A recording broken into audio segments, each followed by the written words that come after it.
The morning started like any other on Research Station 7. Kate stood in her laboratory, checking the environmental samples from the previous night. She had been studying the native fungi for 3 months now, and each day brought new discoveries. The planet was beautiful in its own strange way, with purple-tinted skies and forests that hummed with bioluminescent life. Today was special, though. The delegation was visiting. Kate had never met in person before.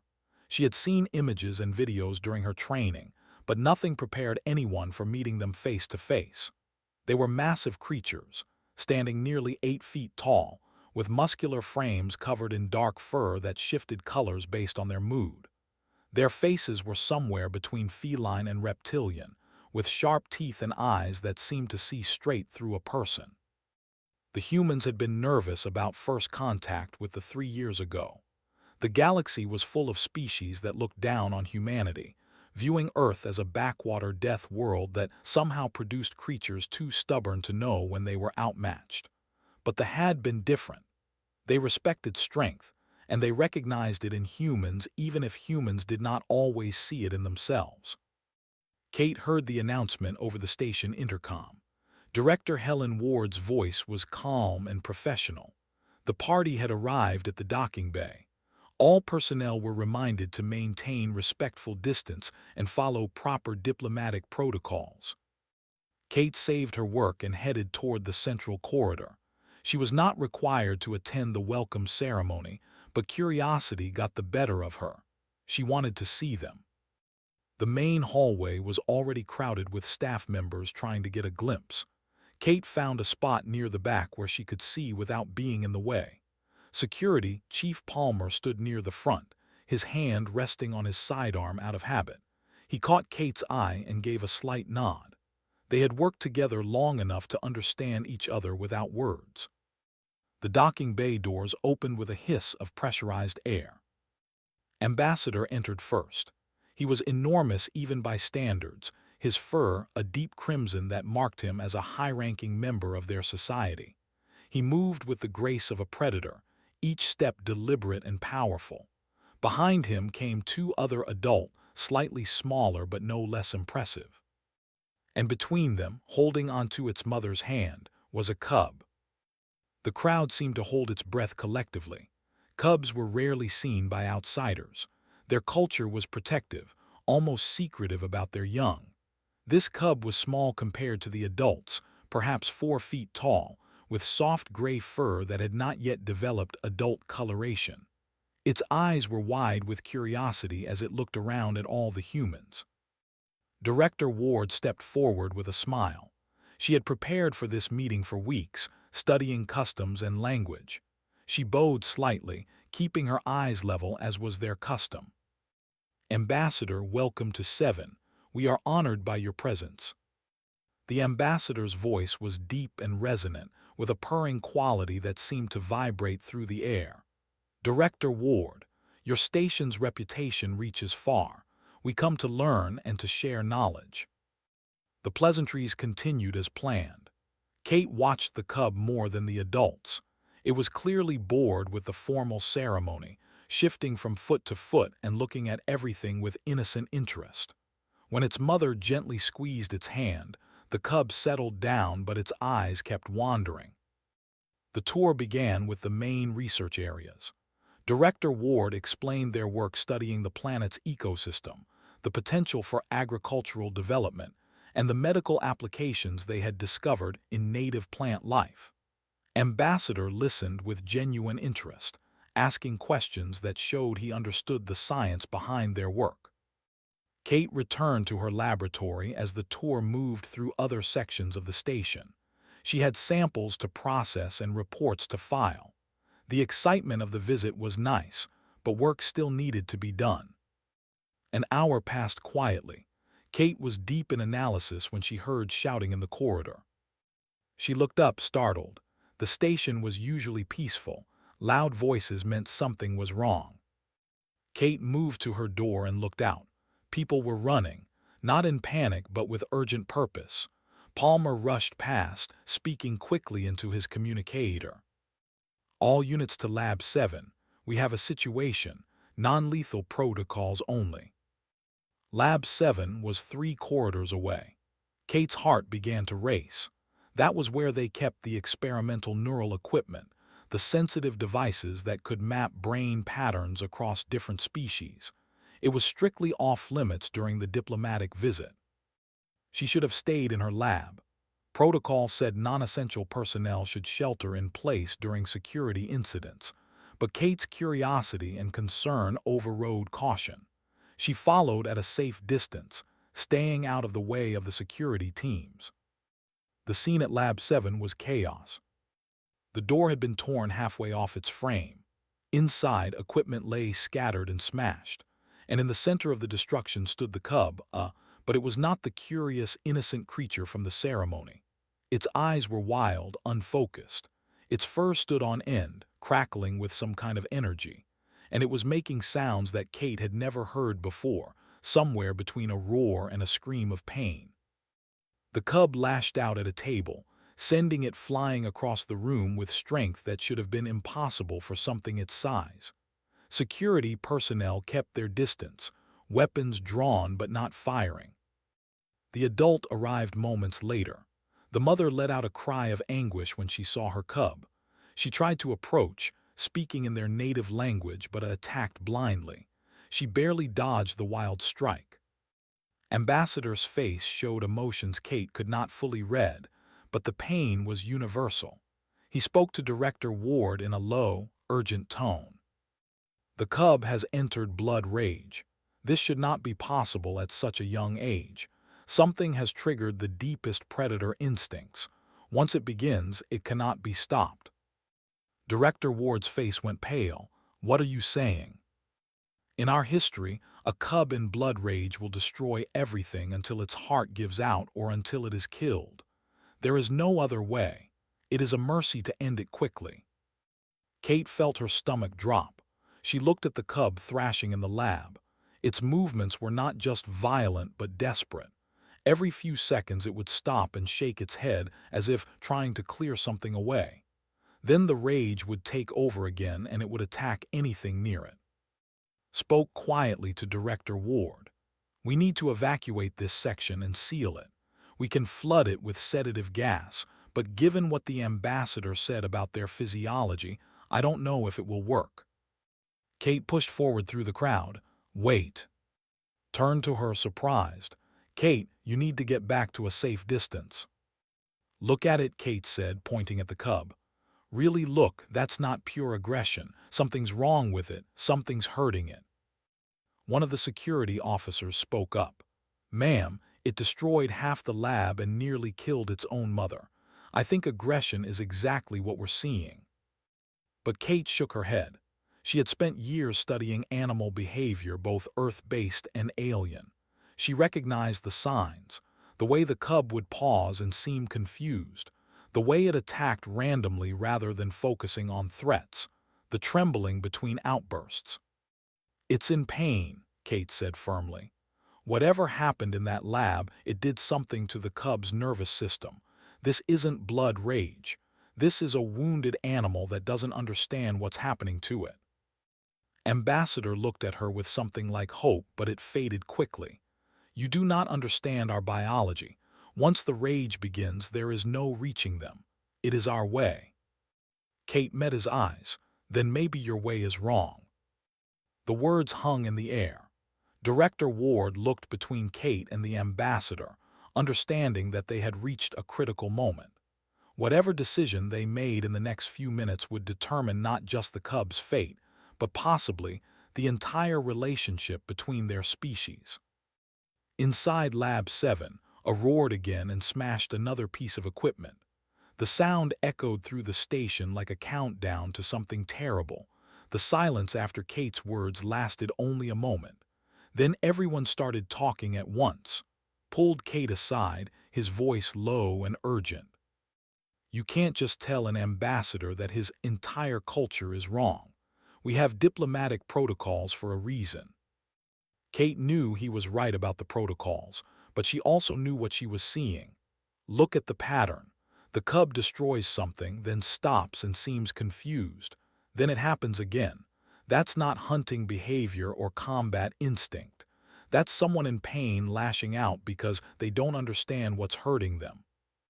Director Ward was speaking with Ambassador in hushed tones. The other two adults, the cub's parents, watched their child through the damaged doorway with expressions of pure grief. The mother's fur had turned a deep blue, which Kate's training identified as the color of mourning. A junior technician approached Director Ward nervously. "Ma'am, we checked the lab logs. The cub must have wandered away from the tour group. It entered Lab 7 approximately 8 minutes ago. The neural stimulator was active at the time, running a mapping sequence for the native species study." Director Ward closed her eyes for a moment. Did it make contact with the cub? The logs show a full-body scan was completed before the device overloaded and shut down. The cub was exposed to a concentrated neural mapping pulse designed for species with far simpler nervous systems. Ambassador turned to face them fully. His voice was controlled, but Kate could hear the anger beneath it. "You allowed our cub near dangerous equipment that has damaged its mind." "It was an accident," Director Ward said. "The lab should have been locked. Someone made a mistake and we will take full responsibility. But right now, we need to focus on helping her." "There is no help," the ambassador said. "The blood rage cannot be reversed. It is biological. It is in our nature. The kindest thing is to end the suffering quickly." Kate stepped forward again. She knew she was probably ending her career, but she could not stay silent. "Ambassador, with respect, has anyone ever tried to reverse it? Or has your culture always just accepted that it cannot be done?" The female A's mother spoke for the first time. Her voice was softer than her mate's but filled with desperate hope. "The human asks a fair question. Our histories tell of blood rage as absolute. But our histories also said the stars were unreachable until we built ships. They said other species would only be enemies until we met ones who sought peace." Ambassador looked at his mate with surprise. "Ha, you cannot believe this human can do what generations of our healers could not." "I believe that our cub is dying," Ha said, her voice breaking. "And I would try anything at all rather than accept it." Inside the lab, I had climbed onto a counter and was tearing apart a storage cabinet. Pieces of equipment fell and shattered on the floor. The cub's movements were getting more erratic, more desperate. Spoke into his communicator. "All teams establish a perimeter. No one enters or exits Lab 7 without my direct authorization." He looked at Director Ward. "Ma'am, we need to make a decision. If that cub breaks through to the main corridors, we'll have a much bigger problem." Kate pulled up her data pad and accessed the station's medical files. She had an idea, but she needed to confirm something first. "Director, the neural stimulator. It was designed to map neural pathways, right? To create a three-dimensional model of how different species' brains process information." The technician nodded. "Yes. We've used it successfully on over 40 different species. It's completely non-invasive under normal circumstances.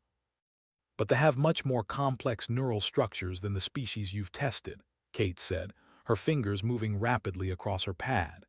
"Their brain processes information across multiple neural clusters simultaneously. A mapping pulse designed for simpler species would be like trying to photograph a river with a flash meant for a pond. Too much information, too much stimulation all at once."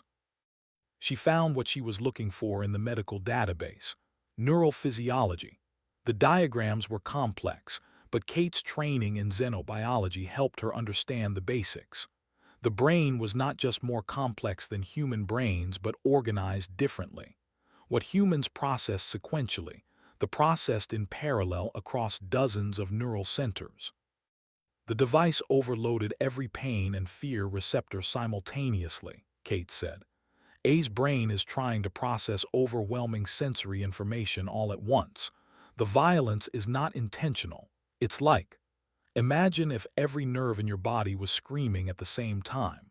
You would lash out too, just trying to make it stop. Ambassador moved closer to look at her data pad. His eyes scanned the information quickly. This is theory only. You cannot know this is what happened. No, Kate admitted. But I can test it. If I'm right, then there should be residual energy from the pulse still present in A's neural system. That energy would be causing continued stimulation, creating a feedback loop of pain and confusion. If we can disrupt that loop, the cub should begin to recover. Shook his head. And if you're wrong, if this really is their blood rage and it's irreversible. Kate looked at the cub through the doorway. I had stopped destroying things for a moment and was crouched in the corner, trembling. Even from this distance, Kate could see the fear in those young eyes. Then we're in the same place we are now, Kate said quietly. But at least we will have tried. Director Ward made her decision. How long would you need? An hour, Kate said. Maybe less. I need to get close enough to scan the cub and confirm my theory. Then I need to prepare a counter-frequency device to disrupt the residual energy. Absolutely not, said immediately. Kate, that thing nearly killed its own mother. You're not going in there. I have to. The cub needs to be calm enough for the scan to work. If security teams go in with weapons, even non-lethal ones, it will just increase the stress and make everything worse. Ambassador studied Kate for a long moment. You truly believe you can reach my grandchild, that this is not the rage our species has feared for thousands of generations. I believe it's worth trying, Kate said, and I believe that it deserves a chance. The ambassador exchanged a look with Ha. Some communication passed between them that Kate could not fully interpret. Finally, he nodded.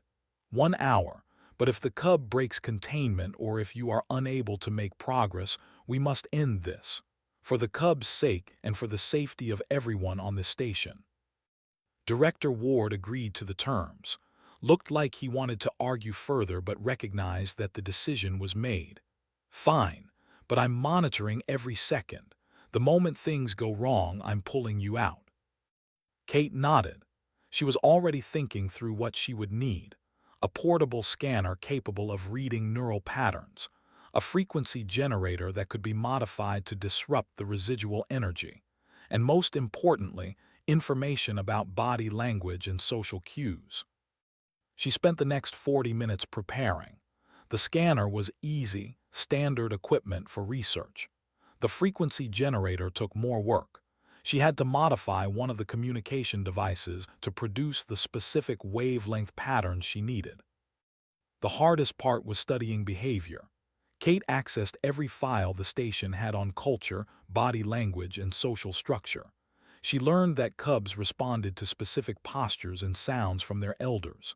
She learned that direct eye contact was seen as a challenge, but looking away completely showed fear. There was a middle ground, a way of watching without threatening. She also found something interesting in the historical files. Cubs that were injured or sick would sometimes show aggression toward their own family members. It was considered a sign that the cub was in severe distress, trying to drive away even those it loved to prevent them from seeing it in a weakened state. That matched what Kate had witnessed. Attacking its mother was not blood rage. It was a terrified child trying to protect itself the only way it knew how. Appeared in her lab doorway. Time's almost up. Are you ready? Kate looked at the equipment she had gathered. A scanner, a frequency generator, a data pad with notes on behavior. It seemed like so little to bet her life on. Ready as I'll ever be, she said. They walked back to Lab 7 together. The crowd had grown larger. Word had spread through the station, and people wanted to know what was happening. Kate saw fear in their faces, but also hope. Humans were good at hope, even when logic said there was none to be found. Ambassador and Ha stood near the damaged doorway. The mother's fur had lightened slightly from the deep blue of morning. Kate took that as a positive sign. Remember, said as he handed Kate a communicator, one sign of trouble and I'm coming in after you. Kate clipped the communicator to her belt. She picked up her equipment and approached the doorway. Through the opening, she could see in the far corner, surrounded by the wreckage of what had been a sophisticated laboratory. The cub was making a low sound, somewhere between a growl and a whimper. Kate took a deep breath and stepped through the doorway into the lab. Behind her, she heard Ha whisper something in her native language. Kate did not speak, but she understood the tone. It was a prayer. The first thing Kate noticed was the smell. The lab reeked of ozone and something else, something sharp and biological that she recognized as stress pheromones. Broken equipment littered the floor, sparking and smoking in places. The overhead lights flickered, half of them destroyed in the chaos. A was in the far corner, about 20 feet away. The cub had its back pressed against the wall, body low and tense. Its eyes were wild, pupils dilated so wide that Kate could barely see the color. The soft gray fur was standing on end, and small arcs of electricity seemed to dance across its surface. Kate stopped just inside the doorway. Every instinct screamed at her to run, to get away from the dangerous predator. But she forced herself to stay calm. She set down her equipment slowly, each movement deliberate and smooth. The cub's head snapped toward her. It made that sound again, the growl whimper that spoke of pain and confusion. Kate could see the muscles bunching in its legs, preparing to charge. She remembered what she had read. Direct eye contact was a challenge. Looking away was fear. She needed to show respect without submission. Kate kept her eyes on the cub but softened her gaze, letting her head tilt slightly to one side. It was the posture adults used with their young when teaching, not threatening. I did not charge, not yet. The cub watched her with those wide, confused eyes. Kate could see it trying to process what it was seeing. Human, small, not moving like prey, not moving like a threat either. Kate lowered herself to a crouch. She made herself smaller, less threatening. The movement was slow, taking nearly 30 seconds to complete. She kept her breathing steady, forcing her racing heart to calm. The cub shifted its weight. Kate froze, but it did not attack. Instead, it tilted its head, mirroring Kate's posture. For just a moment, the wild rage in its eyes cleared and something else showed through. Curiosity, confusion, fear. Then the moment passed. It shook its head violently, as if trying to dislodge something. The electricity dancing across its fur intensified. The cub let out a roar of frustration and pain, then grabbed a piece of broken equipment and hurled it across the room. It missed Kate by several feet, but the message was clear. Stay away. Kate did not move. She maintained her crouch, her posture non-threatening. She began to hum softly, a low-frequency sound that she had identified in her research. It was similar to the sound mothers made to calm their cubs, though Kate's human vocal cords could not quite match the exact tone. A's ears twitched. The cub stopped mid-destruction and turned to look at Kate again. The humming seemed to cut through the confusion, reaching some part of the cub's mind that the neural damage had not completely overwhelmed. Kate reached slowly for her scanner. The movement took forever, each inch deliberate. A watched but did not charge. When Kate finally had the scanner in her hand, she activated it with a soft beep. The sound made the cub flinch. A snarled and took a step forward. Kate stopped all movement, even her humming. She waited. After a moment, the cub settled again, though it was clearly more agitated than before. She would have to scan without sound. Kate adjusted the settings, muting all audible feedback. The scanner would still work, but she would have to watch the readout on her data pad instead of relying on audio cues. Slowly, Kate pointed the scanner at A. The device began collecting data, building a picture of the cub's neural activity. Even from this distance, Kate could see that something was very wrong. The readings showed massive amounts of residual energy clustered around the cub's pain and fear centers. Her theory was correct. The neural stimulator had not just mapped A's brain, but had overloaded it with energy that continued to circulate and amplify. The cub was in constant pain. Every nerve was firing distress signals. No wonder it was violent. Kate would have been violent too under those circumstances. Anyone would. She needed to get closer. The frequency generator she had modified would only work at close range, a few feet at most. But it was still 20 feet away, and every time Kate had moved, the cub had reacted with aggression. Kate began speaking softly in. Her pronunciation was terrible, she knew, but she was trying. The words were simple ones she had memorized. Safe, calm, no harm, safe. A's ears perked up. The cub's native language seemed to reach it in ways that humming could not. Kate saw recognition in those eyes, brief and flickering, but there. A knew these words. Knew they meant safety, even if the cub could not fully process that information right now. Kate stood up slowly. The movement was risky, making herself larger, but she needed to be able to move forward. Every muscle in her body was tense, ready to dodge if the cub charged. But I only watched, head tilted in that curious way again. One step forward. Kate moved her foot carefully, testing the broken equipment on the floor to make sure it would not make noise. A's eyes tracked the movement, but the cub did not attack. Another step. Kate continued her soft repetition of words. Safe, calm, no harm. Outside the lab, Kate knew was watching through the cameras. She could imagine him, hand hovering over the emergency controls, ready to flood the room with sedative gas or activate the containment barriers. She hoped he would trust her, give her the time she needed. 5 steps now, 15 feet between them. A shifted its weight, muscles tensing. Kate froze mid-step. The cub's fur was standing on end again, the electricity crackling louder. Something had changed. The brief moment of calm was breaking. A roared and charged. Kate did not run. Every instinct demanded it, but she knew running would only trigger the cub's predator instincts further. Instead, she dropped into a crouch again and turned her body sideways, making herself as small and non-threatening as possible. She pressed her forehead toward the ground in a gesture of submission she had seen in the files. The cub stopped 2 feet away from her. Kate could hear its breathing, rapid and pained. She could smell the ozone and stress. Circled her slowly, sniffing, trying to understand what she was. Then the cub stumbled. Its legs seemed to give out for a moment, and it crashed into a table before catching itself. The confusion in its eyes was heartbreaking. The cub did not understand why its own body was betraying it. This was her chance. While it was disoriented, Kate pulled out the frequency generator. It was small, fitting in her palm.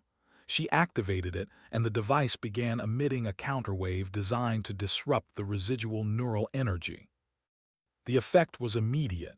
A's body went rigid. The electricity dancing across its fur began to fade. The cub made a sound that was purely pain, no rage mixed in at all. It was the cry of a child who was hurt and scared and did not understand why. Kate moved closer, still in her submissive crouch. She was 5 feet away now, 4 feet, 3 feet, close enough to reach out and touch the cub if she wanted to, but she did not. Not yet. I looked at her. The wildness was fading from its eyes, replaced by something Kate recognized. Awareness. Understanding. The cub was still in pain, but the overwhelming confusion was lifting. I could think again, at least a little. Kate continued to speak in. Her voice was gentle, the same tone she would use with any frightened animal. Safe. You are safe. I will not harm you. You are safe. The cub took a shaky step toward her, then another. I was trembling now, exhaustion and fear catching up. Kate remained still, letting the cub come to her rather than pursuing. This had to be A's choice. The cub sniffed at Kate's outstretched hand. Its nose was cold and wet against her palm. Kate maintained her position, barely breathing.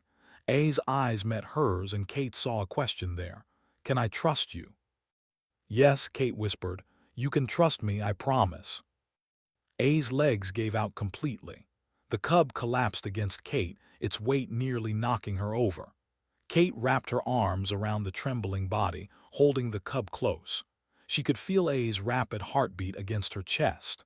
The frequency generator was still working, disrupting the neural energy, but the cub needed more help than that. Kate activated her communicator with one hand while the other held a steady. I need medical. The cub is stable but in pain. There's some kind of implant or residual device left by the neural stimulator. It needs to be removed. His voice came through, relief evident despite his professional tone. Medical team is standing by. Are you able to move? Kate looked down at her. The cub had its eyes closed now, clinging to her with surprising strength for something so exhausted. I don't think the cub will let me go. Bring the medical team in slowly. No sudden movements, no loud noises. Trusts me right now, but that trust is fragile. Understood, team moving in now. The door opened wider. Kate saw the medical team enter, their movements careful and deliberate just as she had requested. Behind them she saw Ha, the cub's mother. The adult was trembling, her fur shifting colors rapidly with emotion. She wanted to rush to her child, Kate could see it, but she held back. Kate spoke to Ain again. Your mother is here, you are safe, we will help you. The cub made a small sound, something between a whimper and a chirp. It was the sound of a very young creature seeking comfort. Kate's heart broke a little at how vulnerable it sounded. The lead medic, a human woman named Dr. Susan Clark, knelt beside them. She had a portable scanner and was checking the readings. The neural patterns are still disrupted but stabilizing. There's definitely something embedded in the neural cortex. It looks like a piece of the stimulator broke off and lodged there when the device overloaded. Can you remove it? Kate asked. Not here. We need to move to the medical bay. But the cub is stable enough for transport if we can keep that frequency generator active. Kate looked at the device in her hand. How long? 20 minutes maybe. The battery is not designed for extended use. 20 minutes to get it to medical, prep for surgery, and remove the fragment. It would be close.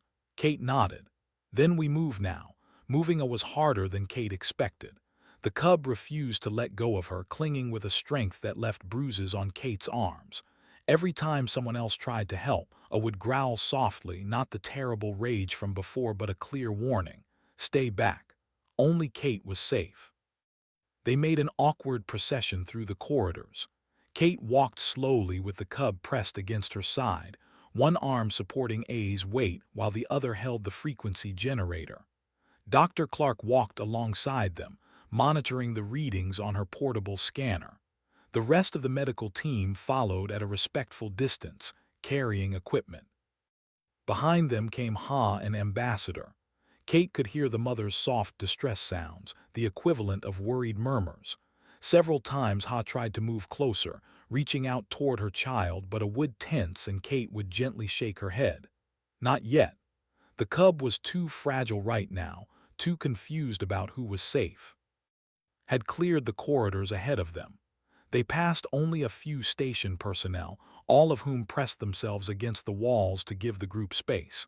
Kate saw the expressions on their faces. Fear, yes, but also wonder.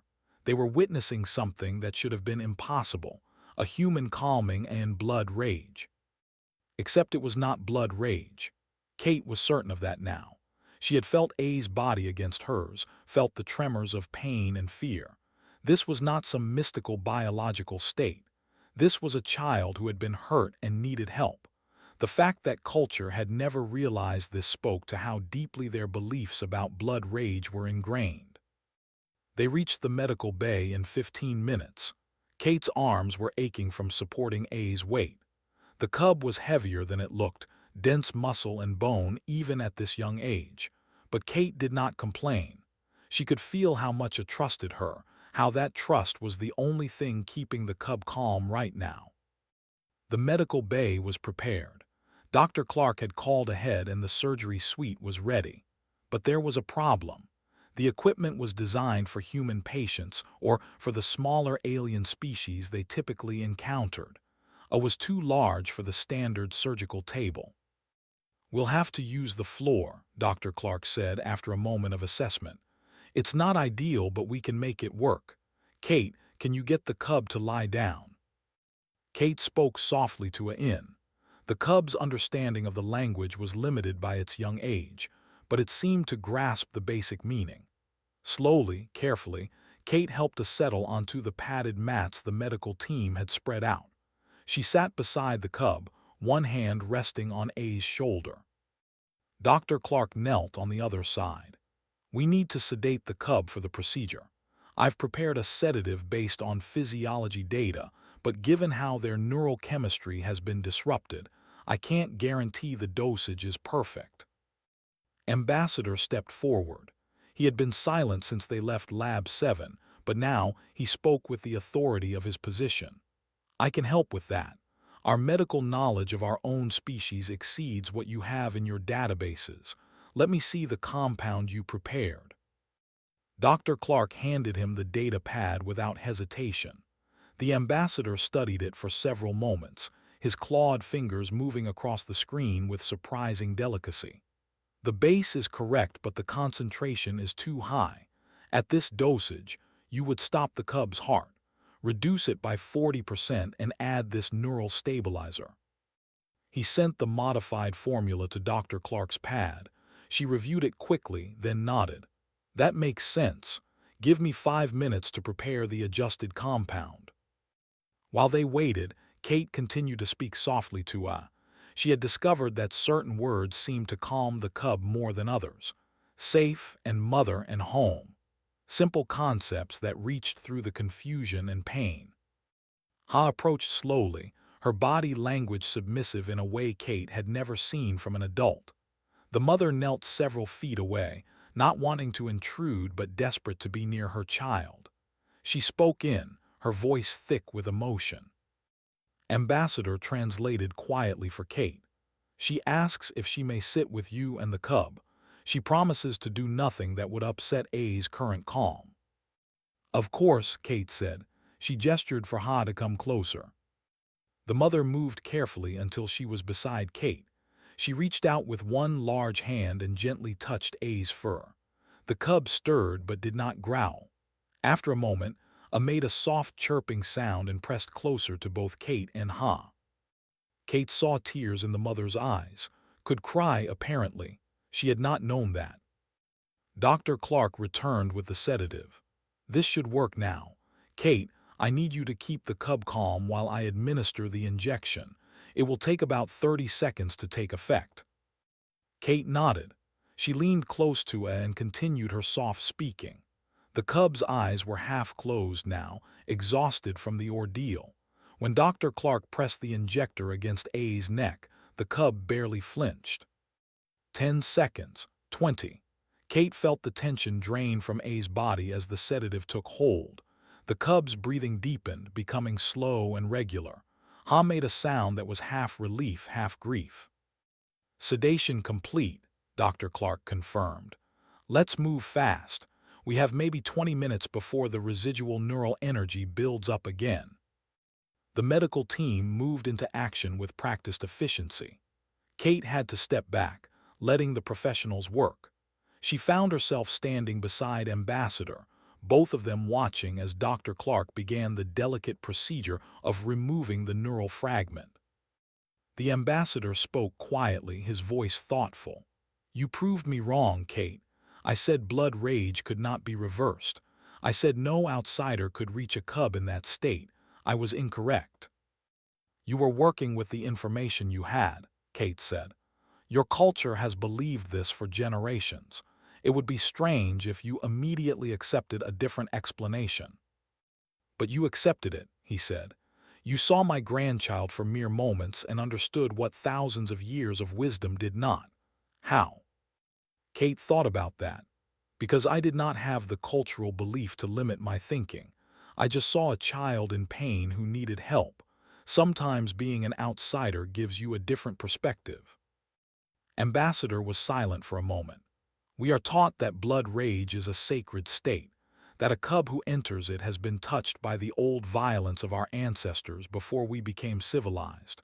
We are taught that the only mercy is a swift end, but you have shown that it is not sacred at all. It is simply injury, simply pain that can be treated. Does that bother you? Kate asked. That your belief was wrong. It should, he admitted. But instead I feel hope. How many cubs have we lost over the generations because we did not understand? How many could have been saved if we had questioned our assumptions? He looked at Kate with something like respect. You humans are strange creatures. You question everything, even things that seem obvious. It is unsettling, but perhaps it is also valuable. Dr. Clark's voice interrupted them. I have visual on the fragment. It's lodged deep, right against the primary pain processing cluster.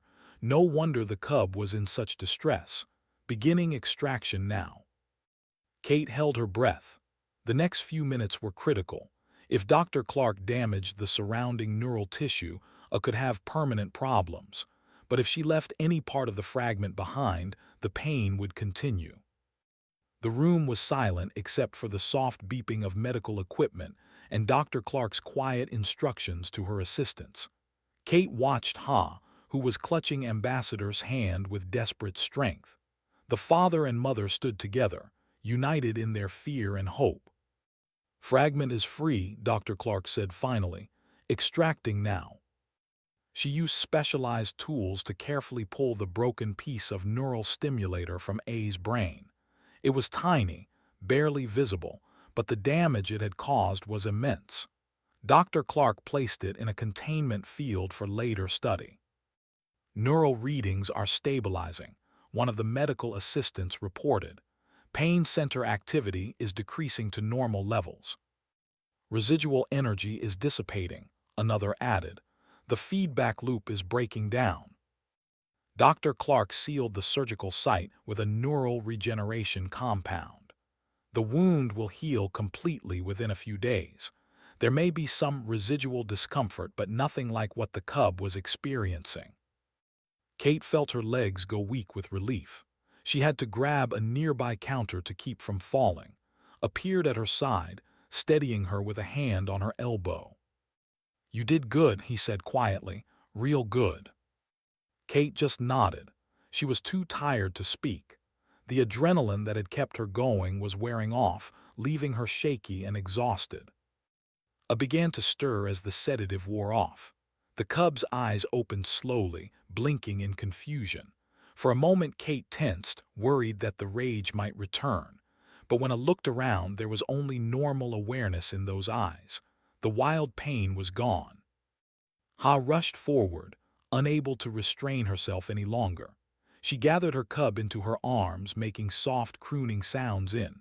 A chirped in response and buried its face in its mother's fur. Ambassador stood beside them, his large hand resting on his grandchild's head. When he looked at Kate, there were tears in his eyes too.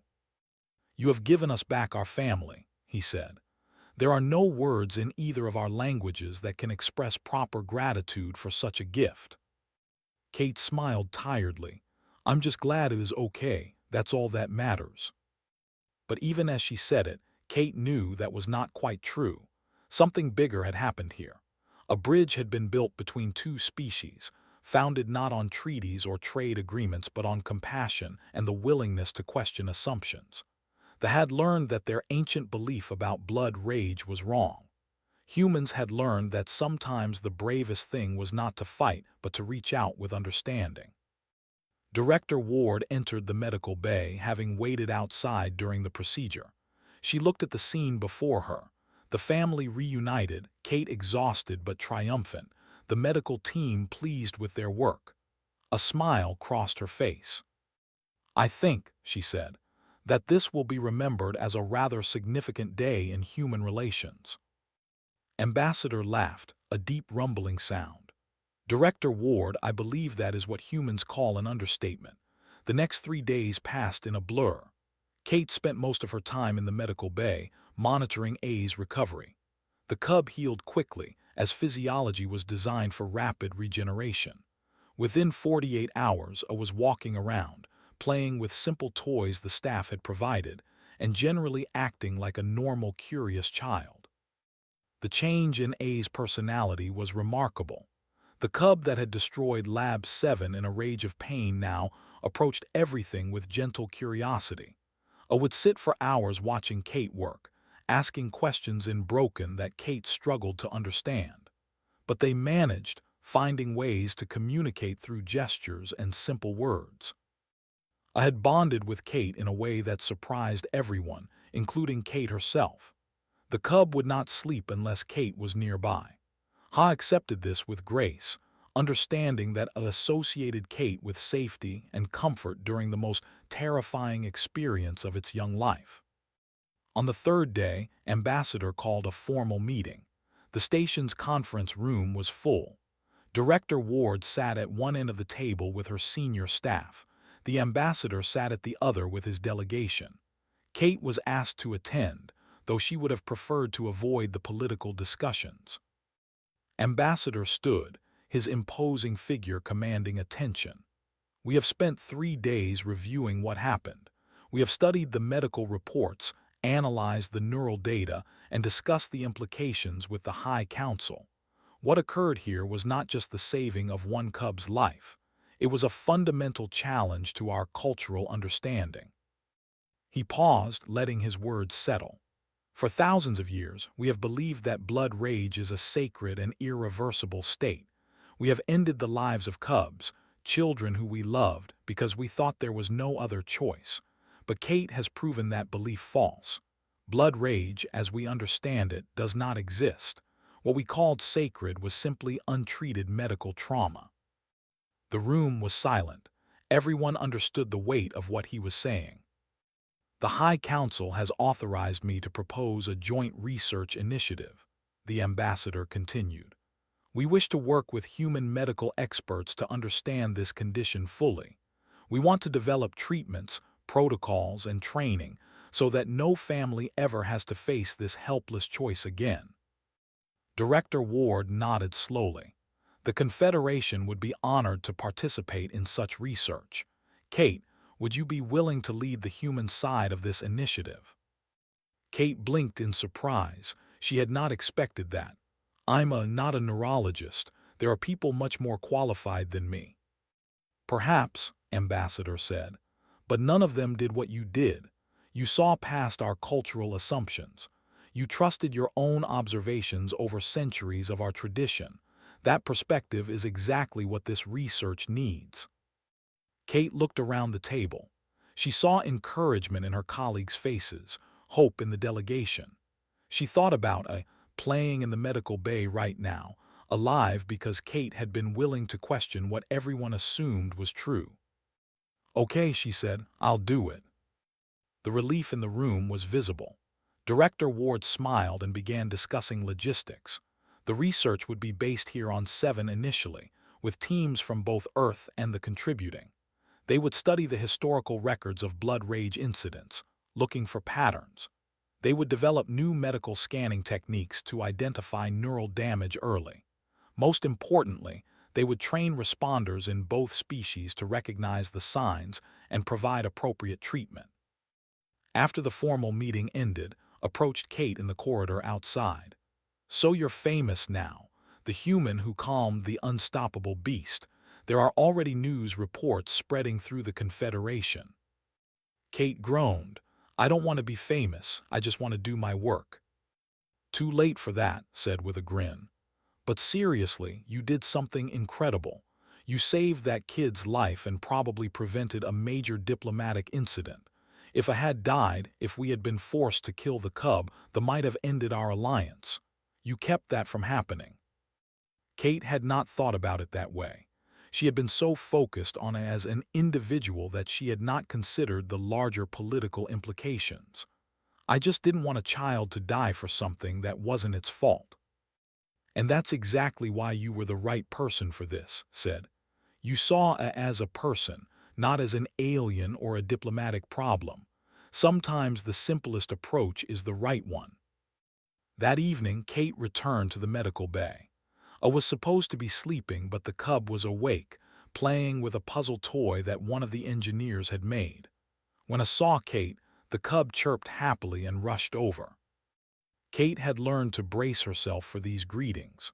I was enthusiastic and did not quite understand the concept of human fragility. The cub crashed into her with enough force to knock her back a step, but Kate laughed and hugged the small body. Ha watched from across the room, her expression soft. She approached and spoke in careful English. She had been practicing, wanting to communicate directly with Kate. "Thank you. Words are not enough. You gave me back my child. You gave me hope I did not know to have." "As a good kid," Kate said. "Any parent would have done what you did, fighting to save your child." "But I did not fight," Ha said sadly. "I was ready to accept, ready to end A's life because that is what we are taught. You fought when I had given up. That is a debt I can never repay." Kate did not know what to say to that. She settled for a simple truth. A is worth fighting for. Any child is. Over the next few weeks, the research initiative took shape. Scientists from both species arrived at 7. They brought historical records dating back centuries. Case after case of cubs who had entered what they called blood rage and been euthanized as a mercy. As Kate and her team reviewed these records, patterns emerged. Almost every case involved some kind of trauma, an accident, exposure to certain environmental toxins, severe illness. A few involved equipment malfunctions, like what happened to A. In every case, the cubs had shown signs of pain and confusion before the rage took over completely. "They were never beyond help," Kate said during one research session.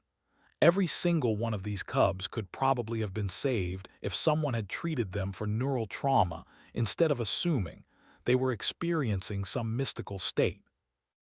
One of the researchers, an older female named A, spoke quietly.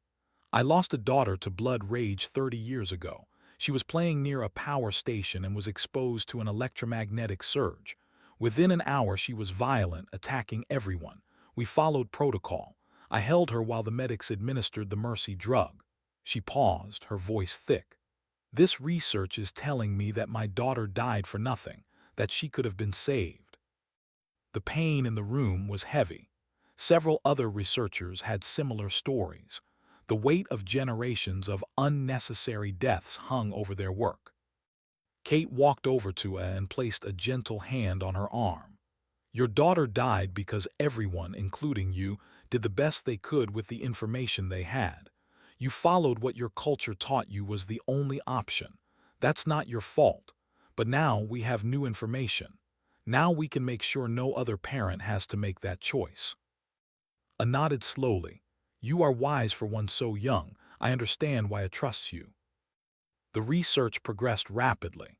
Within 2 months, they had developed a portable scanner that could identify neural trauma in cubs within minutes. They created treatment protocols using a combination of human medical technology and healing techniques. Most importantly, they began training programs for medical responders in both species. The cultural shift was harder. Many older resisted the new understanding. Blood rage was deeply embedded in their traditions, their history, their very identity as a species. To accept that it was not real, that it had never been real, meant questioning everything they had been taught. But younger embraced the change eagerly. They saw it as liberation from an ancient fear.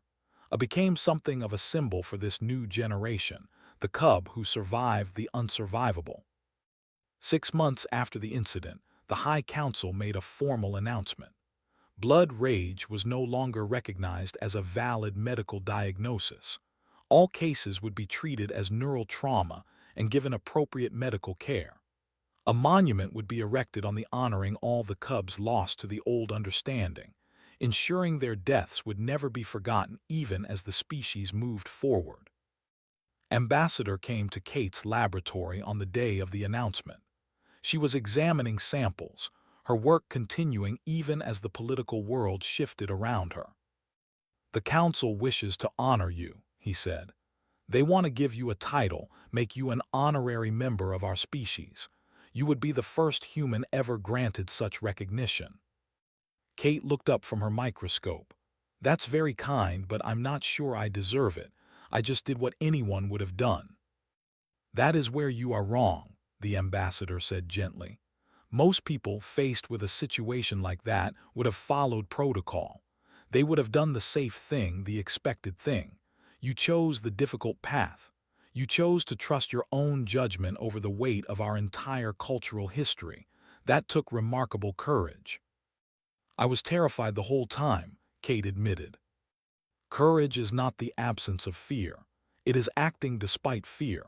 You were terrified, but you went into that lab anyway. You risked your life for a child that was not even your own species. That is heroism by any definition. Kate thought about arguing further but decided against it. If they wanted to honor her, she would accept graciously. What title does the council propose? First Mother Beyond Blood, Ambassador said. In our culture, mothers are sacred. They are protectors, teachers, the foundation of our society. You acted as a mother to her when the cub needed it most. You did this not because of biological connection but because of compassion. That makes you a mother in the truest sense. Kate felt tears in her eyes. I would be honored. The ceremony took place a week later. Representatives from both the Confederation and the High Council attended. I was there too, staying close to Kate throughout the event. The cub was almost twice as large as it had been 6 months ago, growing rapidly as young did, but still with that same curious, gentle personality. When Ambassador placed the ceremonial sash across Kate's shoulders, marking her as First Mother Beyond Blood, the room erupted in applause from both species. Kate saw Director Ward wiping her eyes, gave her a proud nod. The delegation stood in respect, acknowledging this human who had changed their entire understanding of themselves.